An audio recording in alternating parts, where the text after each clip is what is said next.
नमस्कार। नई परख के राष्ट्रीय मुद्दा कार्यक्रम में आप सब लोगों का स्वागत है। हमारे साथ रोज की तरह ही प्रोफेसर अभय कुमार दुबे हैं और हम इनसे देश की राजनीति के बारे में, राजनीति में चल रहे उठापटक के बारे में बातचीत करेंगे, एक समझ बनाने की कोशिश करेंगे। कार्यक्रम को आगे बढ़ाने से पहले मैं सभी नए दर्शकों से यह अनुरोध करूंगा कि वे हमारे चैनल के साथ नियमित रूप से जुड़े, नई परख चैनल को सब्सक्राइब करें।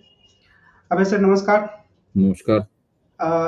आज राष्ट्रीय जनतांत्रिक गठबंधन एनडीए ने बिहार में एक तरह का सीट शेयरिंग का फॉर्मूला घोषित कर दिया।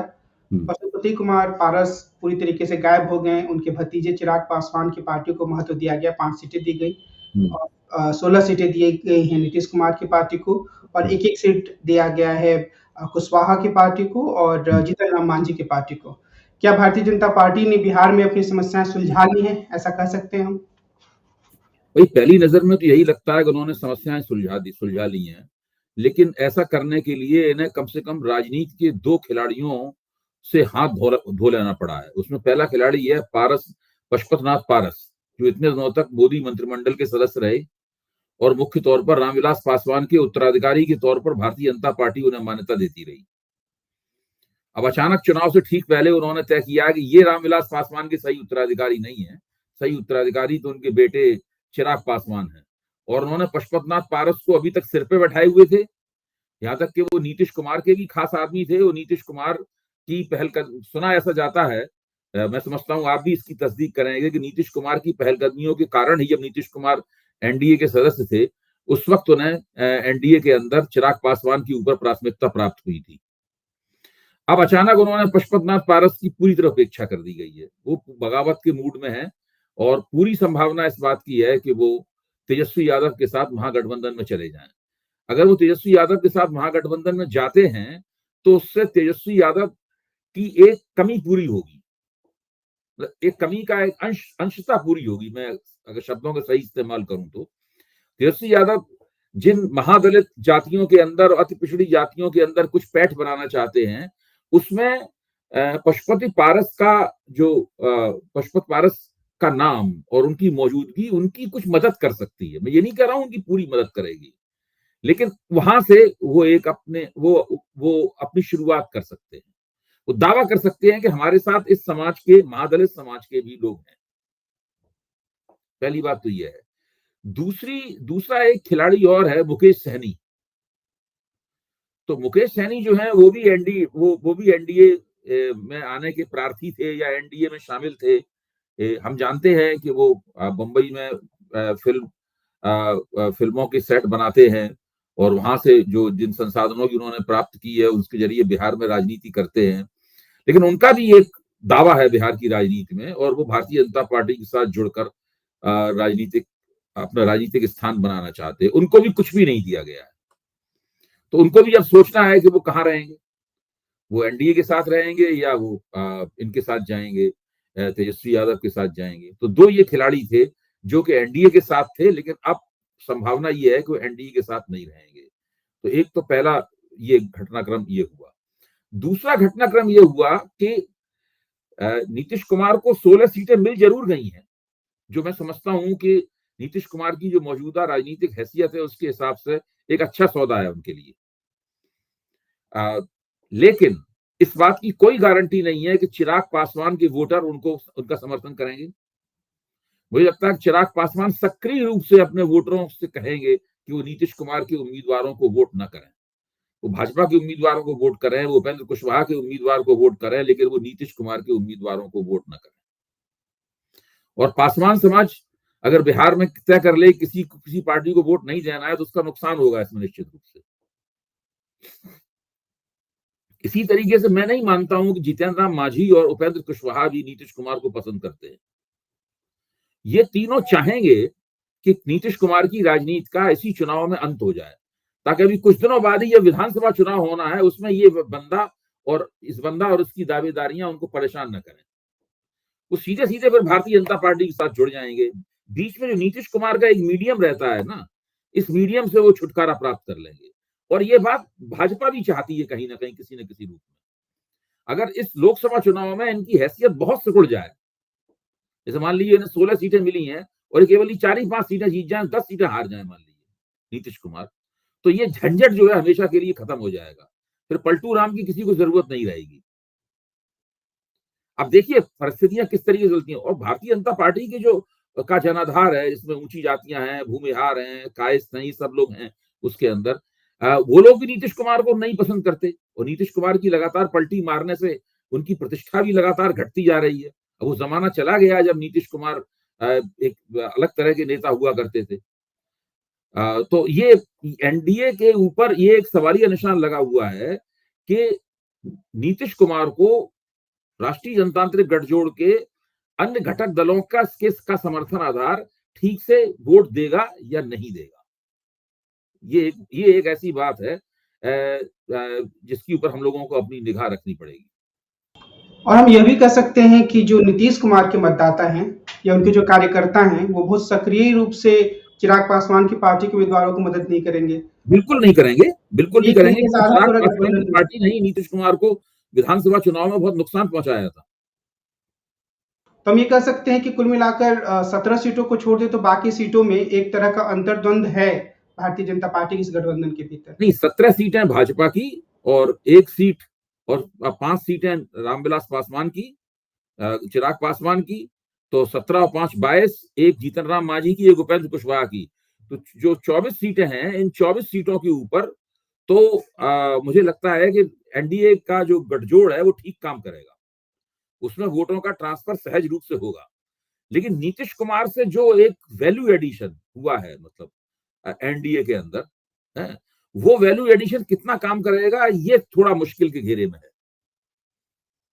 नहीं, इसीलिए मुझे ये लगता है कि जो वैल्यू एडिशन चिराग के सीटें हैं और जो कुशवाहा की सीट है और जीतन राम मांझी की सीट है, वहां भी नहीं होगा जनता दल यूनाइटेड की तरफ से।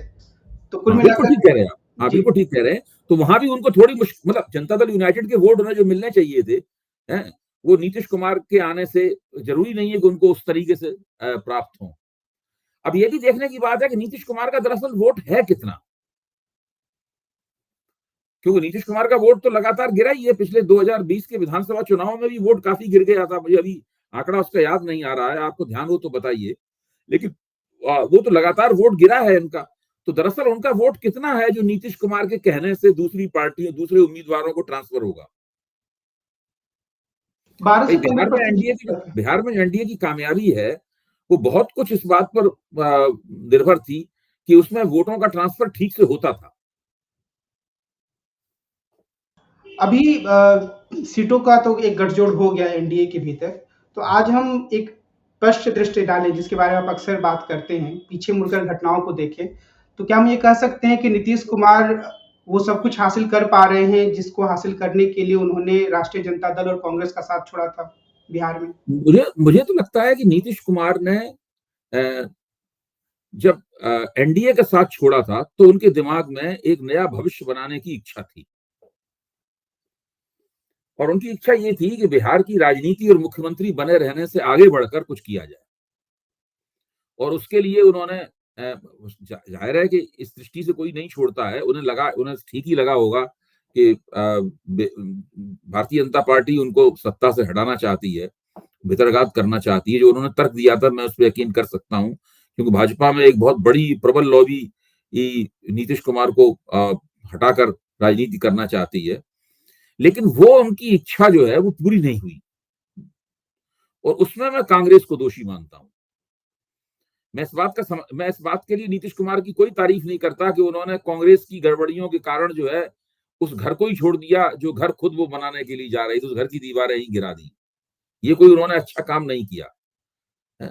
लेकिन फिर भी जो परिस्थितियां हैं, जो घटनाक्रम हुआ, उसको तो हम लोगों को देखना ही पड़ेगा। तो नीतीश कुमार वहां पे नाकाम हो गए अपने इरादों में, इसलिए उन्हें मन मारकर भाजपा में लौटना पड़ा। मैं नहीं समझता हूं कि भाजपा में लौटना उनके लिए कोई बहुत ही एक सुखद घटनाक्रम रहा होगा। लेकिन फिर भी उन्हें लौटना पड़ा भाजपा में। और फिर एक समीक्षा के अनुसार उन्हें ये भी लग रहा था नीतीश कुमार को कि अगर वो उधर रहे, महागठबंधन के साथ रहे, तो शायद उनके जो उम्मीदवार हैं वो सहज नहीं हो पाएंगे, क्योंकि महागठबंधन के साथ में जेडीयू का जनाधार उतना सहज नहीं है जितना सहज वो भाजपा के गठबंधन के साथ, भाजपा के साथ हो सकता है। ऐसी बातें भी कही जा सकती हैं। लेकिन 2015 में तो देखिए, जब ये दोनों साथ साथ थे तो अच्छी तरह वोटों का ट्रांसफर हुआ था इधर उधर। तो इस तरह की बातें तरह तरह की जाती हैं, लेकिन वास्तव में क्या होता है अंततः, ये हम लोगों को 2024 का चुनाव परिणाम आने पर ही पता लगेगा।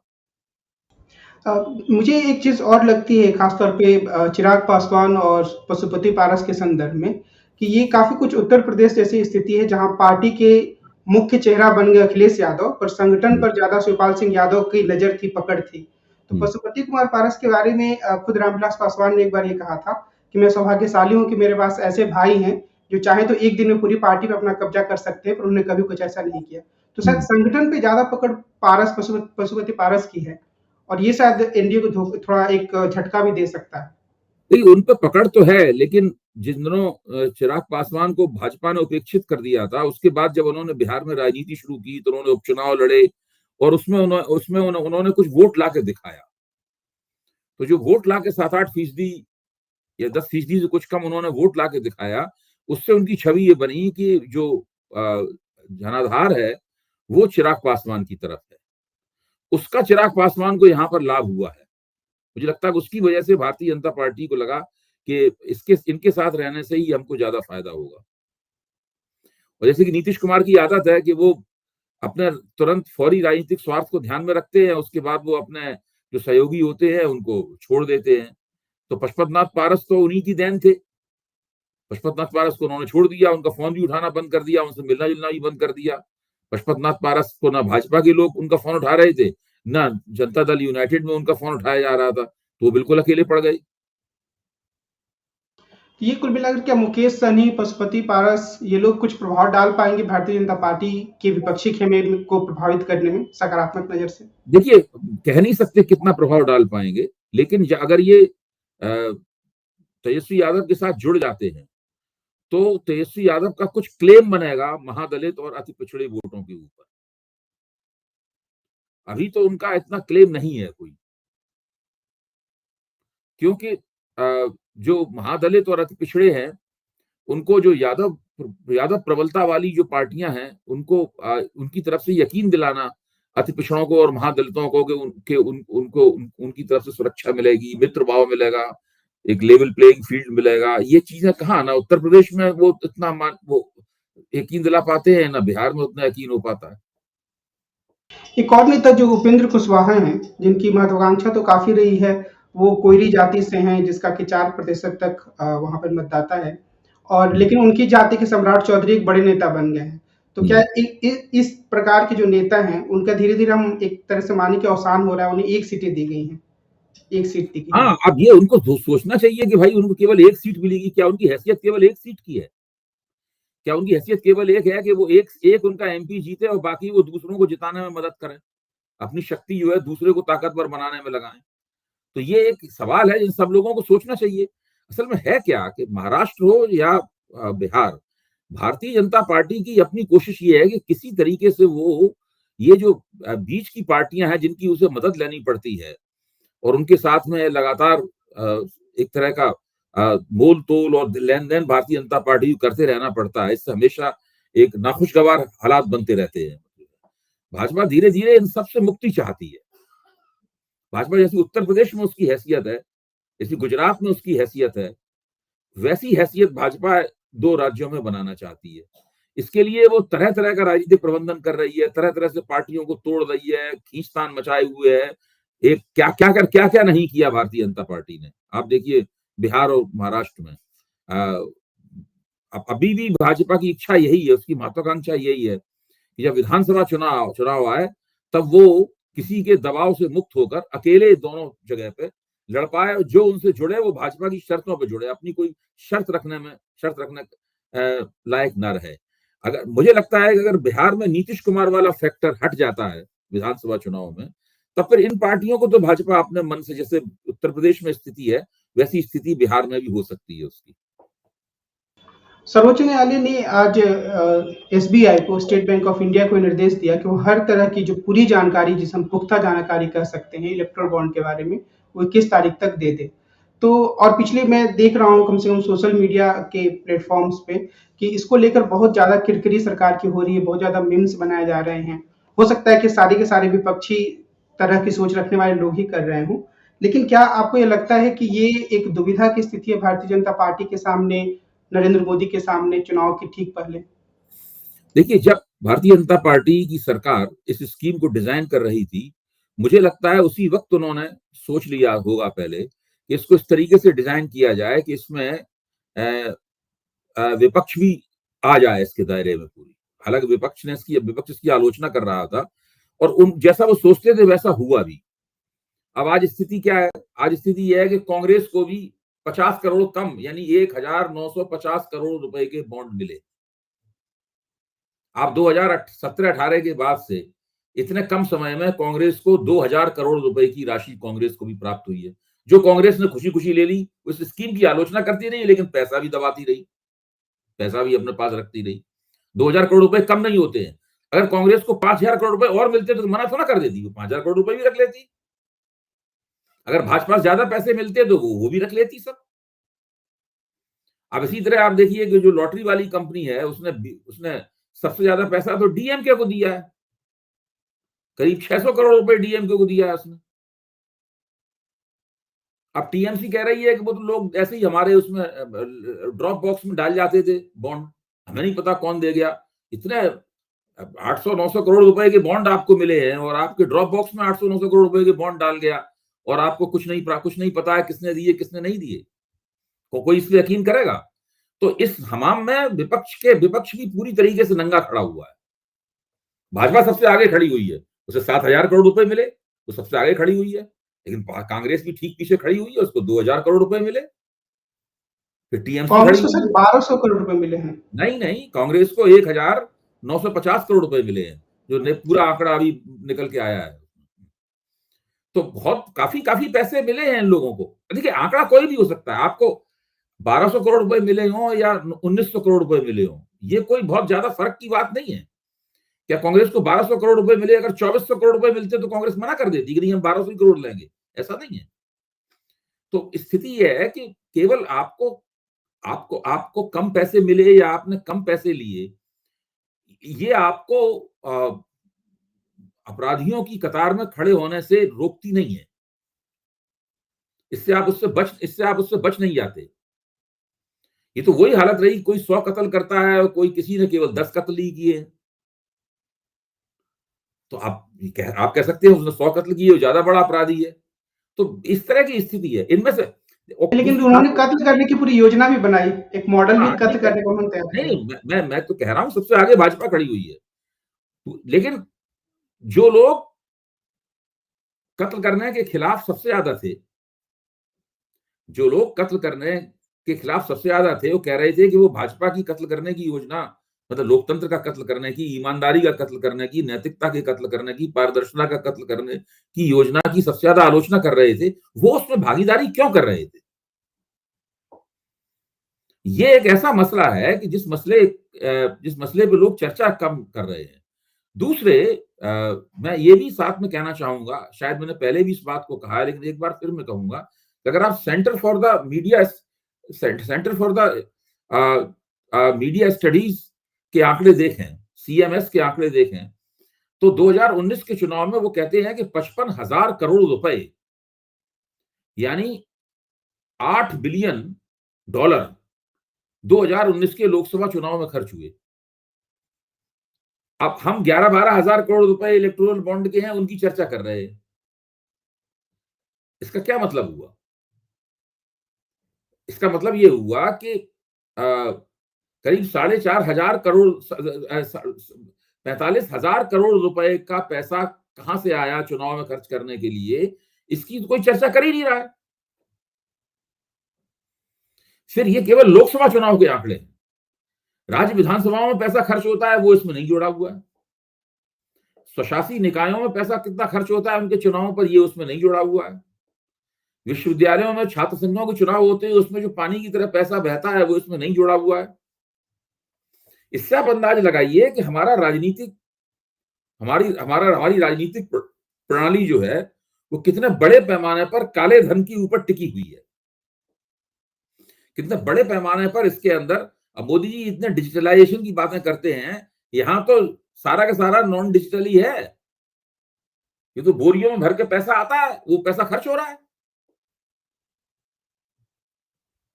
एक बात इसमें यह भी कही जाती है कि जो विपक्षी दल है उनके पास ईडी, सीबीआई, इनकम टैक्स तो नहीं था। मुख्य रूप से ये भारतीय जनता पार्टी के साथ ही था और कई सारे, अब ये मामला बिल्कुल साफ नहीं हुआ है, लेकिन बहुत सारे लोगों ने बहुत सारे उदाहरणों से दिखाया है कि एक जगह ईडी का छापा पड़ता है, फिर वो इलेक्टोरल बॉन्ड खरीदते हैं। वो भारतीय जनता पार्टी को गया या नहीं गया, शायद वो 21 तारीख को ज़्यादा साफ होगा।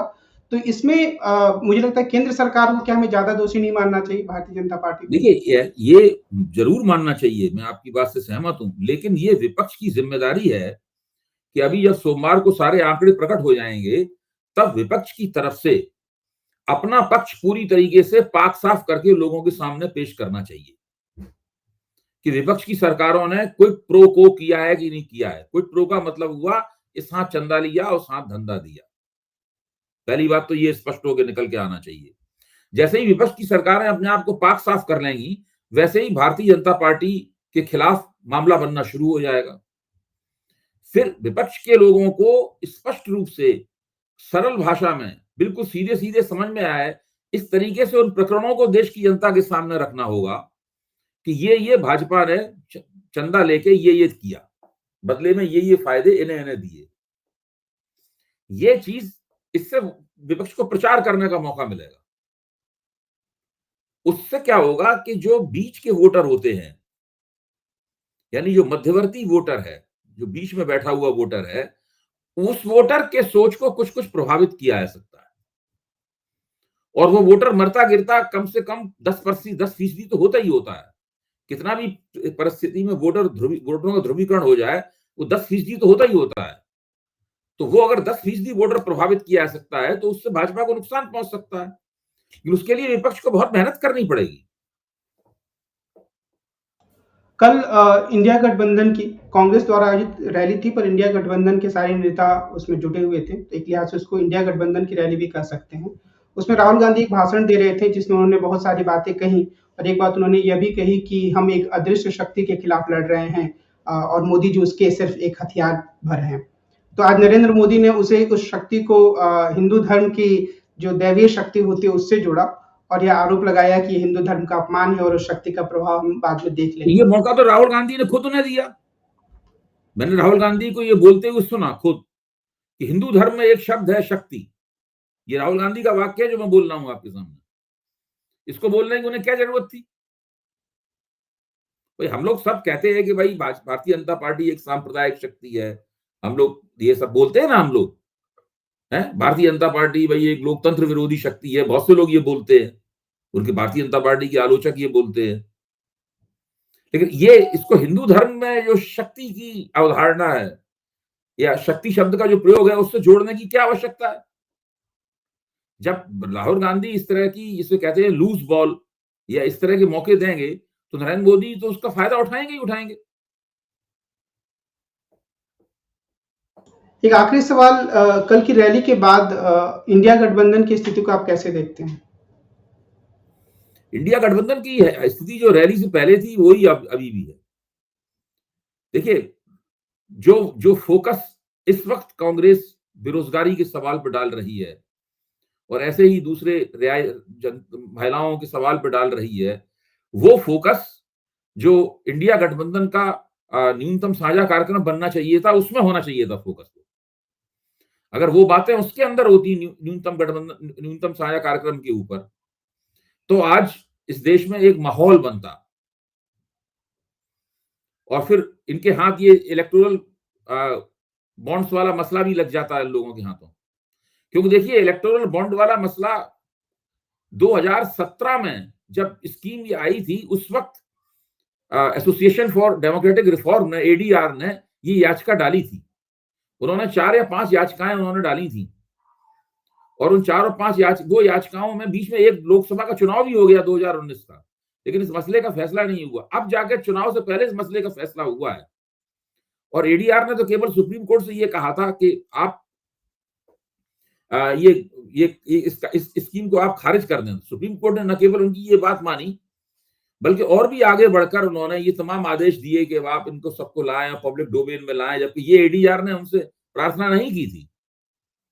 तो अब तो वो प्रक्रिया चल रही है। इससे आप अंदाजा लगा सकते हैं कि ये तो एक संयोग है कि विपक्ष के हाथ में ये मुद्दा लग गया है। ना विपक्ष इस मुद्दे की फिराक में था, ना भाजपा सोच रही थी कि ये अचानक चुनाव से पहले ही मुद्दा सामने आ जाएगा। तो भाजपा के लिए ये एक झटका है। उस झटके का लाभ इनको उठाना चाहिए था। अगर इनके पास अच्छा नैरेटिव होता है, ऑलरेडी पहले से ही नैरेटिव ये चला रहे होते, एक समांतर नैरेटिव चला रहे होते, तो ये जो घटना हुई है, ये उनके नैरेटिव को और मजबूत करती। लेकिन ये तो कोई नैरेटिव चला ही नहीं रहे हैं। आज की बातचीत को हम यहीं विराम देते हैं। हम कल फिर मिलेंगे और देश की राजनीति के बारे में प्रोफेसर अभय दुबे से बातचीत करेंगे। आज की बातचीत के लिए सर आपको बहुत-बहुत धन्यवाद। नमस्कार।